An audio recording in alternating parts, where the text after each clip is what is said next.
Now I better let you ask this important question. This is one Sarah likes to ask. It is like the Okay, most sure. important question of the whole interview. What's Okay. And it is, how did you meet your significant other person in your life? that? We first met once at a camp. She doesn't remember me though, but Oh, was that sad for you that she doesn't remember? no, I remember Nikki, my wife Nikki. What Yeah, did she look like? Do you remember what she was wearing and stuff? a little bit. She was wearing a top and a skirt. Good enough. Good. Good enough. Yeah, Good job. and I remember her having a camera around her neck, and she was taking lots of photos of everyone at the camp. And she was particularly taking photos around basketball, I think. We met at State Youth Games, which is like a Christian camp where you go and play games for the whole long weekend. And so I think they went Saturday, Sunday, Monday. And yeah, I remember having a chat with her, and it wasn't probably until about 3 or 5 years later that we ended up catching up again, and she ended up coming and visiting my church, and apparently they were just coming for a visit, but also maybe with some ulterior motives as well, maybe looking for guys. So Well, it was a successful operation then, it feels like. yeah, so we ended up catching up, and she kept coming back to the church for a little while, and so then we ended up going out one particular night. She had a friend's birthday party, and she invited me to come too, and I dropped my brother back at home, who was with me, church, and I dropped him off at the top of the driveway. Otherwise, I probably wouldn't have had the permission to go back out for the rest of the night. So I dropped him off home, and then I came back and went out to Glenelg, and we had a good time and good night. And Nikki was there with her friend Jackie, and got to meet her as well. And yeah, so that was very good times. And I remember we went for a walk on the beach at night time, and had thunder and lightning, and it was raining, and we had to find cover, and yeah, it was a good time. Did you like give her your jacket?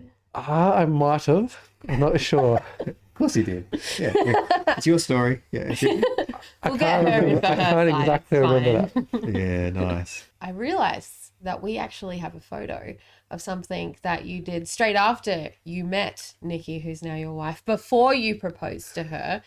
And it's that you went to Nepal. So you just met this beautiful woman, and now you've just gone off to Nepal. I met Nikki, and then about 2.5 weeks later, I decided to go away for 2.5 months to Nepal. So did some hiking. I did 3 particular hikes around different parts of Nepal with some other people. And the hikes went for about 3 or 4 days, sometimes maybe 5 days, I reckon.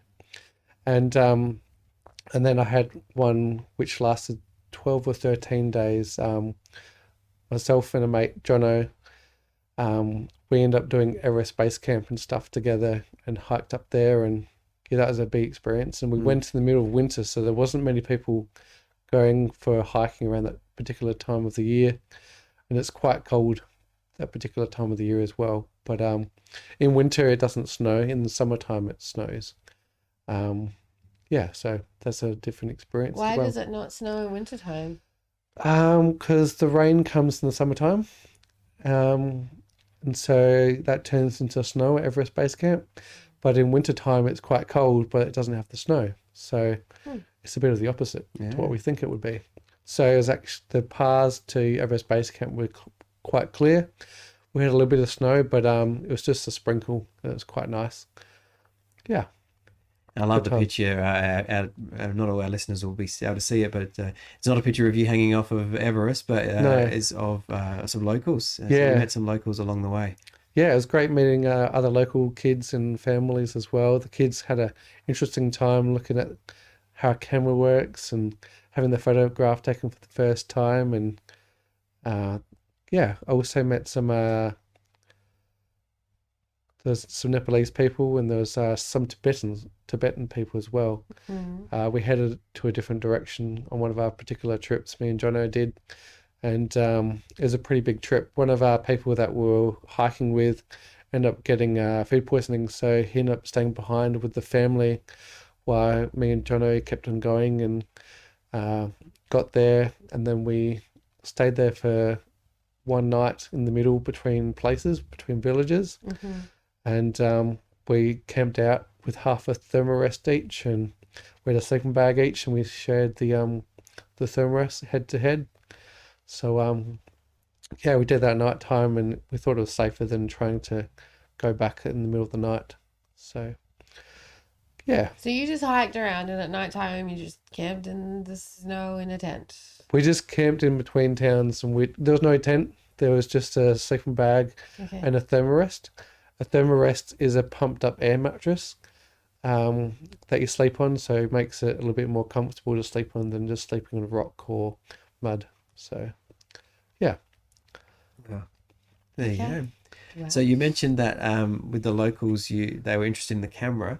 Photography's been a big part of your life, a big love of yours as well. Yeah. I think photography first started when I met my wife-to-be, Nikki. We ended up going and taking photos at doing landscapes. And Nikki was studying photography at the time, and I just finished studying graphic design, and I was helping her a little bit with her graphic design subjects in a photography course. And so we enjoyed going out for day trips and going out for sunrises and sunsets and taking landscapes together, and used as a bonding time as well. And yeah, there was a particular time when I came back from Nepal, I gave Nikki at the airport when I was leaving some notepads and paper and some envelopes as a bit of a hint to try and write to me while I was away. And that's so romantic. I was going to ask if you did anything like that while you were away, considering you just met her and stuff. Yeah, we ended up sending emails as well, but on dial-up internet in Nepal, it took forever. And so I was often using the computer for half an hour just to try and get one email that came through as well. And we kept in contact, and I did a bit of a surprise for Nikki when coming back from Nepal. Because of local unrest that was in Nepal at the time, with the Maoists trying to take over the king that was there. We got one of the last flights out back to Australia, me and Jono, who I was with, and I ended up surprising Nikki and my parents as well. I ended up arriving back into the airport with no one to welcome me, and I took all my luggage, which was 35 kilos of luggage, and I walked from the airport, Adelaide Airport, back to the middle of the city to get there to be in time for my friend's wedding. And so I got there to the wedding in time, and friends gave me a lift back halfway back to Happy Valley, and I dropped off half my luggage with them, and then I left and walked through the rest of the day from about 1:30, 2 o'clock, and I got home at about 10:30 to surprise my parents at the door. I knocked on the door and surprised them, and they were quite surprised. And Dad's like, "Who's this at the door at 10:30 at night?" And I walked pretty much from Happy Valley to McLaren Flat to just on my own. It's a long way. Hiking. I was about to say, you're used to hiking, so that doesn't really surprise me that you would do something like that. Yeah, so it was about a 15-20k walk, whereas when I was hiking in Nepal, we're probably doing about 35, sometimes 40k's. Small stuff then. Yeah. Up and down at an altitude of 1.5 kilometers in height as well when we're in Nepal. So you go up the hill and down to the valley and up to the next hill and cross a few bridges, and the bridges were quite scary. Sometimes there's a missing piece in the bridge, and in Nepal, in Nepal the bridge would sway left and right up to 6 feet either side over a massive river. So, but yeah, when I arrived back in Adelaide, I also surprised Nikki. I got her one of our best friends to take her out for dinner, and then I surprised by rocking up for dinner. And I had some friends of mine play violin and some musical instruments and stuff outside the restaurant that she was going to be at. And then I rocked up and surprised her and said, "Here I am." And she didn't really expect to see me. She just thought she was having a romantic She thought Just a she's dinner. having a time with a Just friend. Yeah, not a romantic I dinner. think I did it on Valentine's Day as well. I'm pretty sure. Oh, So yeah. well done. Instead of expecting to have a Valentine's message from me via, like, she had a card from me, like a letter, as well as me rocking up at the same time. And then, yeah, her friend passed her over to me and we had a nice romantic dinner together. So, Amazing. but yeah, at that stage, we're just still friends. And I probably thought it was a bit more romantic than probably what I was expecting. Like the ones like meeting up at the restaurant. Yeah, taking it up a level, yeah. You really had. You must have really liked this girl. Yeah, I did. And one of the things that Nikki was a bit bummed out about is the fact that she had made about a 6-meter long banner that says "Welcome home, Josh." And so she's like, "What am I going to do now?" So she organised with my mum, I think, or my parents, to come and visit me first thing in the morning, a day or two later.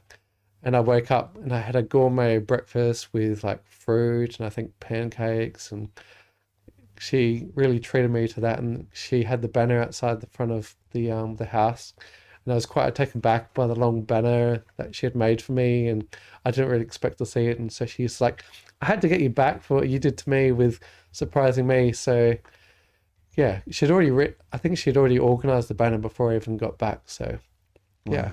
Yeah. What a true romance story. Thanks for watching this short clip of Life Bus. Make sure that you hit the subscribe, like, and follow button. And for more, head to rawcut.com.au.